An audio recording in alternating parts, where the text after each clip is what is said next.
Okay, welcome back. In this video, we will discuss Chapter 15, the urinary system. Okay, a part of keeping a stable internal environment, homeostasis, is maintaining the composition, the volume of body fluids, and the pH of body fluids within a range of normal limits. The urinary system is what is responsible for removing metabolic waste and substances that are there in excess, such as drugs and toxins. The whole urinary system consists of just a few things: a pair of kidneys, a pair of ureters, a urinary bladder, and the urethra. And here's a picture of the entire system. You have the kidneys here, on the other side, left and right. The adrenal glands are on top. Attached to the kidneys on each side are the ureters, left and right, leading into the bladder, and then out would be the urethra. All right, we'll start first with the kidneys, then work our way down to the other structures. The kidneys are a bean-shaped organ that are reddish-brown in color with a fairly smooth surface. On average, they're about 12 centimeters long, 6 centimeters wide, and about 3 centimeters thick in the average adult. Then it can vary with each person, but on average, it's about those dimensions. It is enclosed in a very tough, fibrous capsule that helps the kidney maintain that distinct bean shape to it. It's a very tough, very protective coating of tissue. That's called the capsule. Now, the kidneys lie on either side of the vertebral column, like you saw in the picture, left and right, on the posterior abdominal wall. Now, these are described as being retroperitoneal. So retro means back, and the peritoneal cavity is another name for the abdominal cavity. So they are actually behind the abdominal cavity. That's why people who have kidney stones, the pain first appears that it may be this lower back pain, because they are behind the abdominal cavity.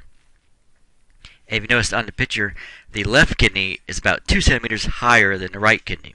So going back to this original picture, the left kidney is about 2 centimeters higher than the right because the liver is right about here.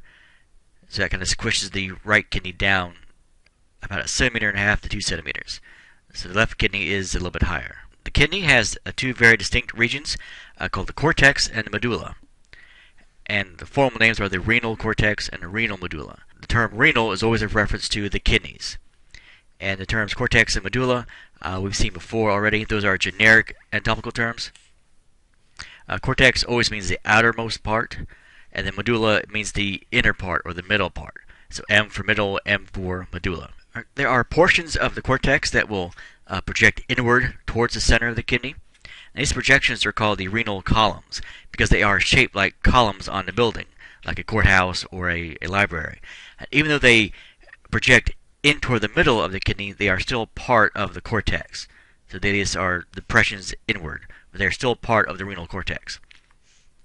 Now these columns will help form distinct shapes of the medulla called the renal pyramids.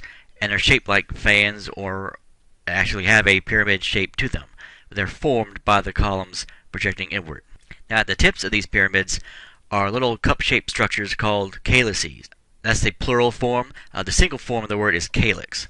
One of those cups would be a calyx, but multiple of these would be calyces. Right, and here's a picture, both an illustration of the kidney here and a real kidney cut in sagittal section here. Of course, the cortex, the outermost part here. Then from here inward will be all of the medulla. If you follow these projections of the cortex here, then here, here, here, and here, those are all forming the renal columns. They're still projections of the cortex, though. And these fan-like structures here, that look somewhat like pyramids, are the renal pyramids. And they're easy to spot over here, there, there, there, there. These are very distinct in color and in appearance. At the very tips of these would be the calyx or calyces. Here. There's both a minor and a major, but we'll just mention them together. All right, you have multiple calyces merging together to form what's called the renal pelvis. This is a funnel-shaped basin or wide open area that collects all the urine that's been collected by individual calyces or individual pyramids. This is where all the urine gets dumped into first. So this also forms the most superior end of the ureter. Remember, the ureter attaches directly to the kidney. So the pelvis is really just where the ureter attaches to the kidney directly. Now this area where you have the ureter, major nerves, major blood vessels, lymphatic vessels all entering the structure, that area is called the hilum. Now this term isn't in particular for the kidneys. That's a generic term that we saw also with the respiratory system. Any area that is indented where you find vessels and nerves and lymphatics entering the structure is called the hilum. Here's another illustration of the kidney. The outermost part, the tough covering, would be the capsule here. The cortex would be the outermost part. Then from here inward would be the medulla. And we see the renal columns here, those projections. There. The renal pyramids, this whole thing is a renal pyramid. Here, here, here, here, here. The right tips will be the calyces. So each of these will collect a little bit of urine, and all that urine is dumped into this area here, this basin called the renal pelvis. All that urine collected from all the other structures gets dumped into the ureter. And this goes on to the urinary bladder. And this whole area here, where blood vessels, lymphatics, nerves enter, the whole area would be the hilum. Alright, next we'll talk about the blood vessels that affect the kidneys. It's very important to understand how the blood enters the kidney and leaves the kidney, or various structures of the kidney, so it can be filtered. The renal artery is what enters each kidney through the hilum, and will continue to branch to the functional units of every kidney called the nephron. The final branches of the renal artery what will enter the nephron. These are called afferent arterioles. Remember, any vessel that is afferent is arriving at a structure. These arterioles are arriving at the nephron. That's why they're called afferent arterioles. If you were to inject dye into a typical kidney, this is what you would see. The stuff that is red would be the arteries or branches of various arteries. The things that are blue are the veins, the various branches of the veins. Whereas this major one here would be the renal artery here, renal vein coming back out, and then the ureter here, which would continue on to the bladder. Okay, the reason why it looks so complex is there are roughly 1 million nephrons in each kidney. So you have approximately 2 million nephrons. This is where all the filtering gets done in the kidneys. So you need more of these so you can filter more quickly. And the nephron has two main parts, the glomerulus and the renal tubule. The glomerulus is the actual filtering unit of the nephron. It's really just a tangled mass of capillaries. And some things get filtered out, some things that are larger don't. It is surrounded by a sac-like structure called the Bowman's capsule. Sometimes it's called the glomerular capsule.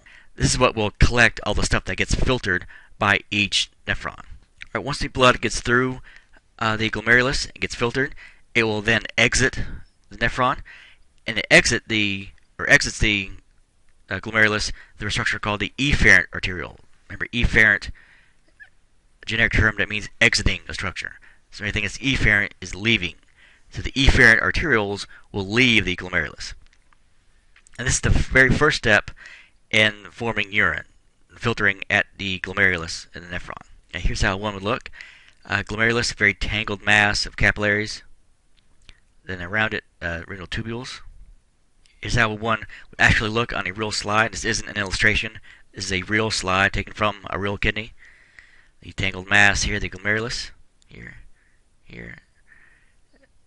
And then the renal tubules that run this way here.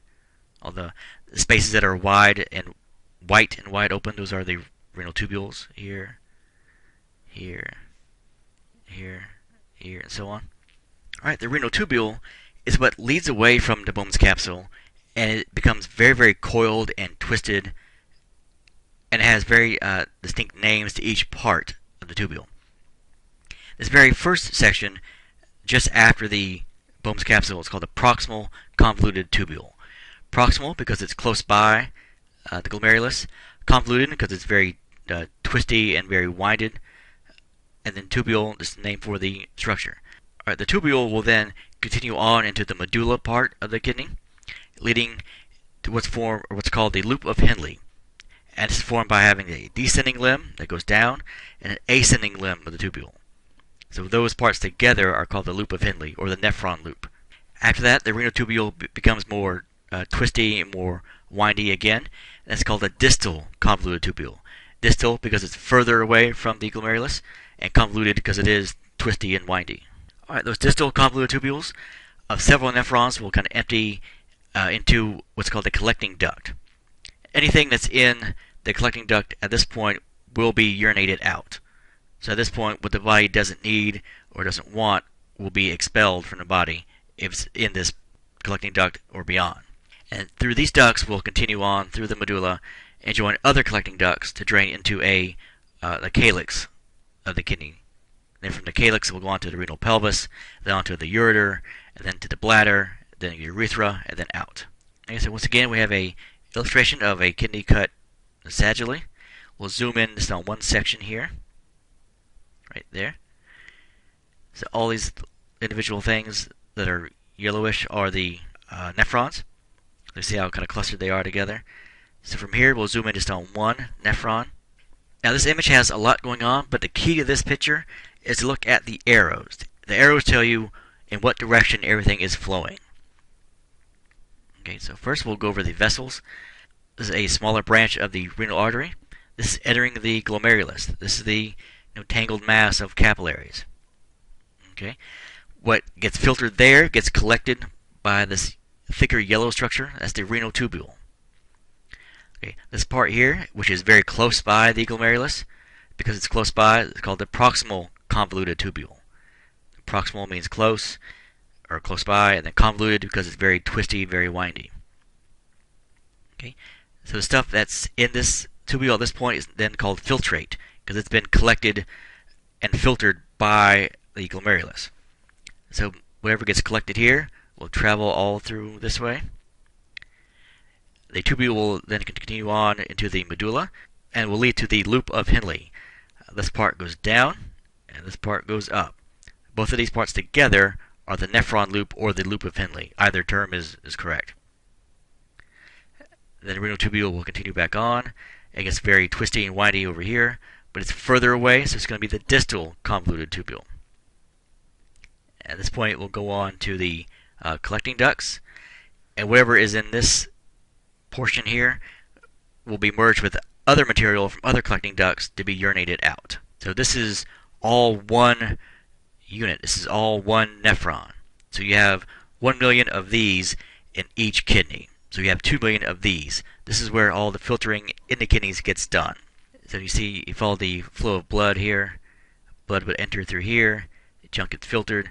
Whatever is too big or can't be filtered will remain in the blood and will exit out the glomerulus and continue on through the normal vascular system.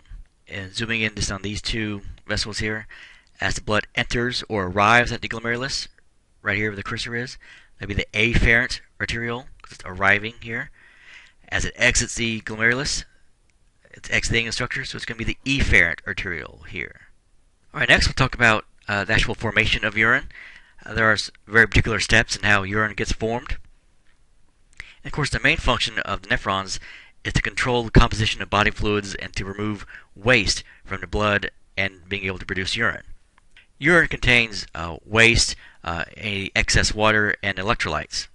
Urine is actually the final product of 3 individual steps, and we've already talked about one briefly.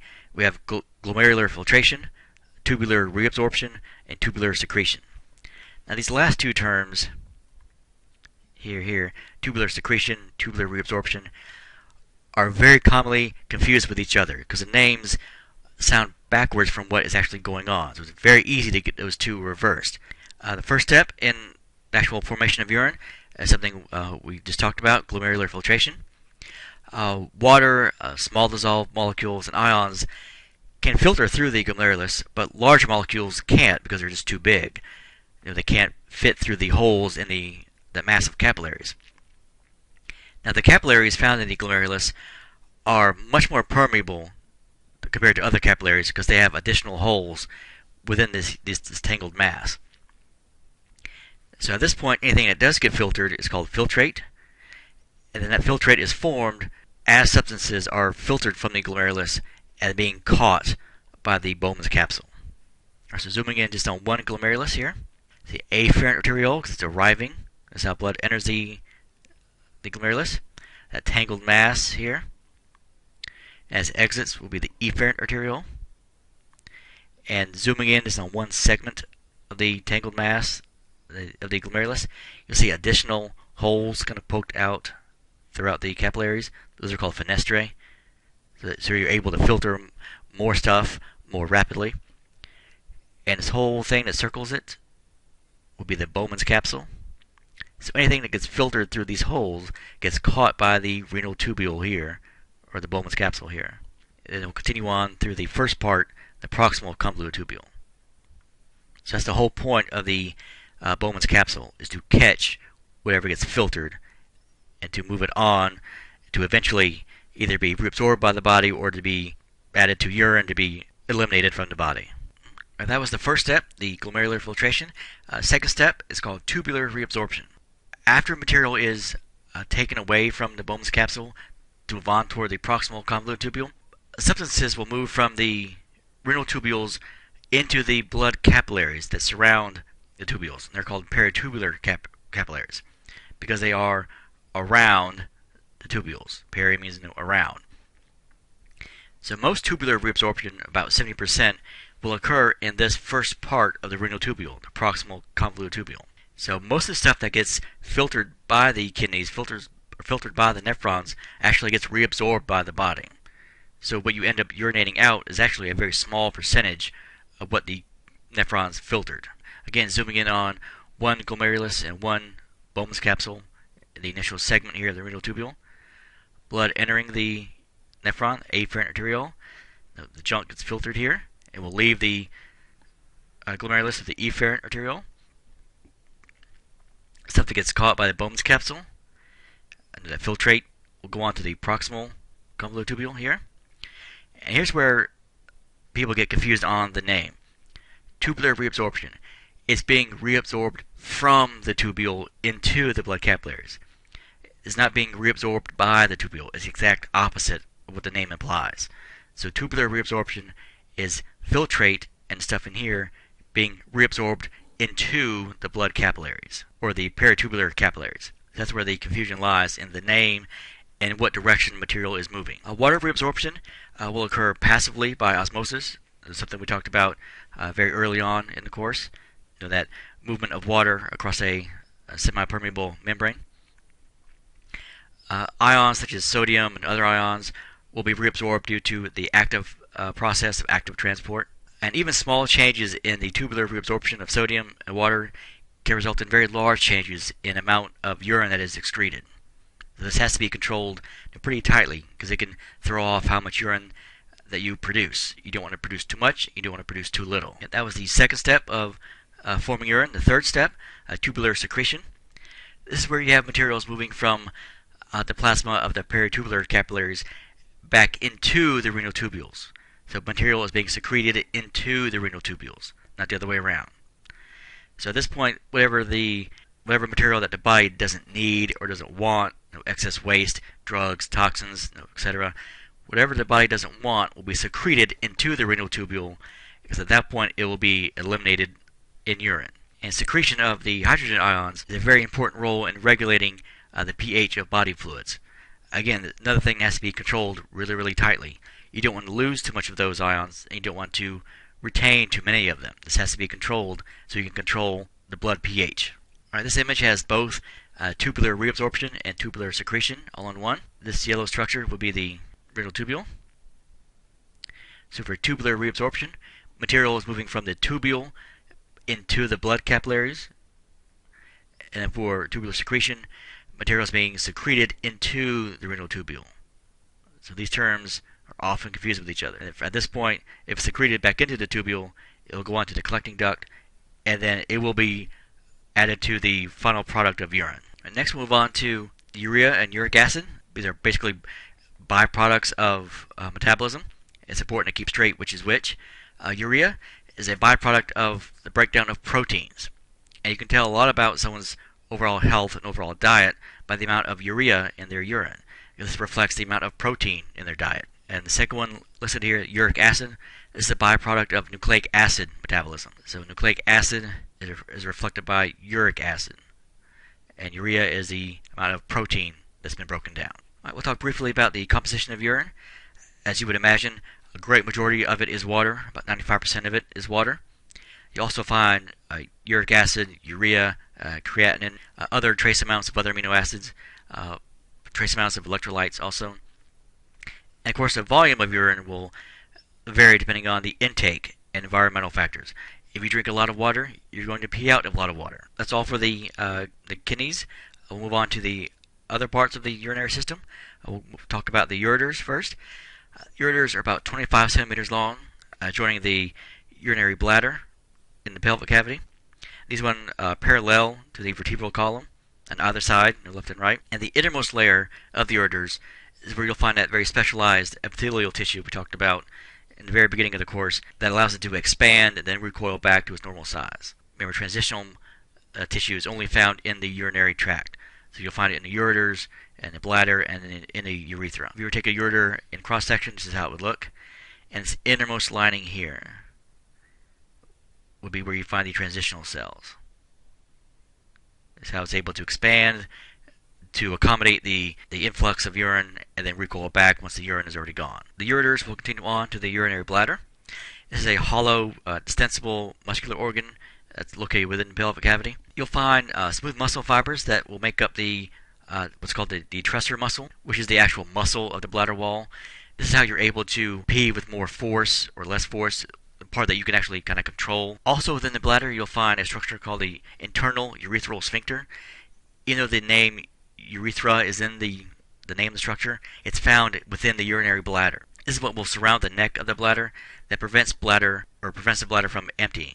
If you've ever had to urinate really, really badly to the point where it starts to almost be painful, it's this sphincter that is becoming stretched. That's why you're able to hold in urine. People who are incontinent tend to have less control over this sphincter. It's not uncommon for a woman who has had children, if she sneezes really forcefully or coughs very forcefully, to have some pee come out, all because the sphincter has been stretched due to her pregnancy being right over the bladder. Alright, this is a close-up of the male bladder. The reason you can tell male is because there's a prostate gland. So if you were to cut it open, you'll see the inner wall here.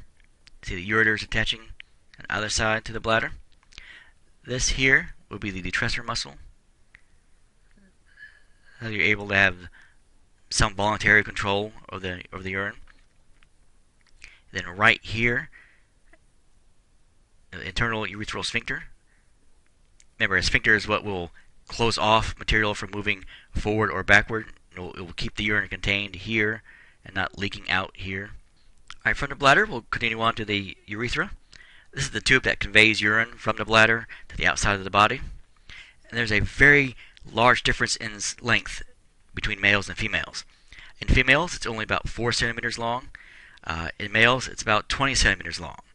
Because in males, it will wrap up back around the bladder and continue on. So it's a very large difference in length. Also in males, it has a dual function, not only for urination, but also for reproduction. This is where the ejaculate will come out of, the urethra. So for males, it has a dual function. The image here on top is for the female, and down here will be male. The urethra relatively short, and for male, much, much, much longer. This is also where a Foley catheter will be inserted into. Next, we'll talk about water balance and various factors that will impact water balance and electrolytes. For balance, that means, like the name implies, the same amount that goes in the body should leave the body. Now, if you drink a lot of water, you're going to pee out a lot of water. So there's a balance there. There are several mechanisms that help control this balance. The more imbalanced it is, the more stable the internal environment will be. Also, water and electrolytes are very, very interdependent. That means they affect each other. If you mess with one, you're going to impact the other. You can't impact electrolytes and not impact the amount of water in the body, and so on. If you sweat a lot, you are losing electrolytes. So that's why sports drinks, such as Gatorade, Powerade, mention that they have electrolytes in them. So you're replacing water with the drink and also the electrolytes that are lost. So these are very, very interdependent. Move on to the distribution of body fluids. Fluids within the body are not uniformly distributed at all. These are in various compartments that have different volumes. They will have different compositions. And how water and electrolytes move between these compartments is what is needed to help stabilize how well they're distributed. All right, in a typical adult, there are about 40 liters of water in the body. And they're broken down into two major compartments. You have the intracellular compartment and the extracellular compartment. Intra, the prefix intra means within. So this is the fluid within cells. And this is the great majority of the fluid within your body. It's about 63% of all body fluids are intracellular. They're found within cells. The other 37% is extracellular. Extra means beyond, so outside of cells. Some examples of extracellular fluid. Remember, this is fluid outside of cells. Interstitial fluid, the fluid that's found in between tissues. Blood plasma. Remember, they're not within blood cells. They are outside of the blood cells. So they are, by definition, extracellular fluid. Lymph material and also transcellular fluid. Examples of transcellular fluid would be cerebrospinal fluid in the brain and the spinal cord, and also synovial fluid found between synovial joints, like in the shoulder, like in the knee, like in the hip. Those are all examples of fluid outside of cells, so they are extracellular fluid. Right, this graphic just has the information on the last few slides all together on one. So your total body water, about 40 liters, 63% inside cells. Then you have interstitial fluid, blood plasma, lymph, and then transcellular fluid. All these together will be the extracellular fluid, or about 37%. All right, next move on to electrolytes. There are various examples, or there are many examples of electrolytes that are important for cellular function, but we'll mention the big three: sodium ions, potassium ions, and calcium ions. And these are how they are written. The sodium ions, the elemental symbol for sodium is Na, and this plus indicates it is an ion because it has a charge. Potassium is written by the letter K, and also it's a positive ion. And calcium, Ca, and then 2 plus. So those are the three most important electrolytes. There are a lot more, but these are the ones that we'll focus on for this class. And the primary regulator for electrolyte intake is hunger and thirst, which just makes sense. If you're thirsty, you're going to drink fluids, and they will most likely have electrolytes. If you're hungry, the food that you eat has electrolytes in them. All right, there are various ways to lose electrolytes. Probably the easiest way would be to sweat, and the more you sweat or perspire, the more electrolytes you will lose. Some electrolytes are lost in feces. Not a large amount, but there are some lost in feces. But by far, the greatest output of electrolytes is in your urine. So the more that you pee, more electrolytes are lost. The more you sweat, the more electrolytes are lost. All right, next move on to the acid-base balance. And this is very important to maintaining a very stable blood pH, because the blood can only handle a very small window of pH values. First, the formal definitions for acids and bases. Acids, these are electrolytes that will ionize in water and release hydrogen ions, or H+. These are critically important to maintaining the blood pH balance. And then bases, these are substances that will combine with hydrogen ions, or that will release hydroxide ion. Of these, the most important ion that has to be regulated and controlled is hydrogen ion. That will impact the pH either getting too high or too low. Your body doesn't want either of those to happen. All right, even small changes in those hydrogen ions can have a huge impact on metabolic reactions, distribution of other ions. It can modify hormone actions. Now, the pH number indicates the degree to which a solution is either basic or acidic. Another term for basic is alkaline. These terms are interchangeable. Okay, the more acidic the solution, the lower the pH. Remember, the pH scale is a number from 0 to 14. 6 and down are acidic. 7 is neutral, like distilled water. 8 to 14 is alkaline or basic. So the lower the number, the more acidic it is. The higher the number, the more alkaline or the more basic it is. There are multiple buffer systems that are used by the body to help control this pH balance that your blood must maintain. The body can only handle a pH between 7.35 and 7.45. Anytime you get beyond those two values, you're going to have some serious problems. Anytime the pH gets below 7.35, you're becoming more acidic, so that condition is called acidosis. If the value gets above 7.45, it's becoming more alkaline, so you get alkalosis. You don't want either one of these conditions to happen. Here's a graphic with just that last bit of information. The normal range that you want here, 7.35 to 7.45. If you get less than that, you're becoming more acidic, so acidosis. If you get beyond 6.8 or lower, you're probably not going to be alive anymore. And at the very least, you're going to be unconscious. You're probably not going to survive. Going the other way, getting higher number, becoming more alkaline or more basic, or alkalosis. And again, if you get above 8.0 in pH, you're probably not going to be able to survive because it's too much of a dramatic change between 7.45 and then 8 and higher. Even though the numbers sound really, really small, it's a huge impact metabolically on what can happen to your body. Alright, we'll talk about acidosis and alkalosis and how they can be caused. First one, acidosis. It's caused by one of two ways. Either the buildup of acids, which makes sense because it's acidosis, or it can also be caused by the loss of bases. If you lose a whole bunch of bases, by comparison, the blood will be more acidic, so you have acidosis. There are multiple forms of acidosis, but we'll talk about respiratory acidosis. Whenever you have damage to the lungs, that will lead to a decrease in breathing rate. Then you have a buildup of carbon dioxide. That's what CO2 is. So any kind of injury, any kind of disorder like emphysema or cancer, that will lead to a decrease in breathing, or the rate of breathing. So that means more carbon dioxide will build up, which means acidosis. Okay, the opposite of that, alkalosis, again, can be caused by two separate things, or two separate ways. Either a buildup of bases, or by also a loss of acids. If you have a loss of a large amount of acids, by comparison, the blood will be now more alkaline, more basic. So then that leads to alkalosis. Probably the best example of alkalosis is hyperventilation. Whenever someone is starting to hyperventilate, the treatment that people usually will do is have them breathe into a brown bag or a paper bag. And here's why. If you are hyperventilating, remember what these terms mean. Hyper means above or beyond, and ventilation, the movement of air in and out of the lungs. If you are hyperventilating, there's a higher loss of carbon dioxide, which means that will lead to a decrease of what's called carbonic acid. This is what happens when carbon dioxide combines with water. So if you lose carbon dioxide, you will lose carbonic acid. That carbonic acid can't break down into hydrogen ions. So you have a very high loss of acids. So the blood pH will rise because you're becoming more alkaline. So that's why you are breathing into a paper bag. You are rebreathing carbon dioxide to help lower the pH.